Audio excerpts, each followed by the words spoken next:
ప్రశాంత్ కిషోర్ అన్నంత పని చేశారు. బీజేపీకి సవాల్ విసిరి మరి ఆ పార్టీ కంచుకోటని బద్దలు కొట్టారు. ఇంతకీ పీకే గెలుపుకి కారణాలేంటి? బీజేపీ ఎందుకు ఓటమి పాలైంది? Let's have a look.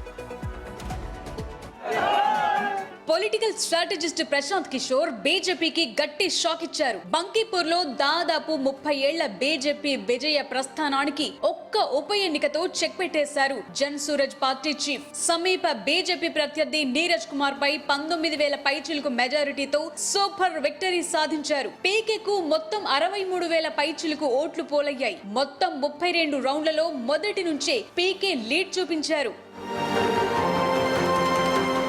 బీహార్లోని బంకిపూర్ బీజేపీకి కంచుకోట.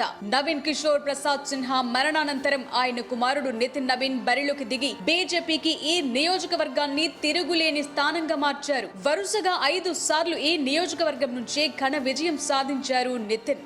బీజేపీకి ఇంతటి పట్టున్న బంకిపూర్ లో ప్రశాంత్ కిషోర్ గెలుపొందటం దేశవ్యాప్తంగా చర్చనీయాంశంగా మారింది. గత ఎన్నికల్లో రాష్ట్ర వ్యాప్తంగా ఒక్క స్థానంలో కూడా గెలవని జన్ సూరజ్ పార్టీ ఇప్పుడు ఏకంగా బీజేపీ కంచుకోటనే బద్దలు కొట్టడం సంచలనంగా మారింది.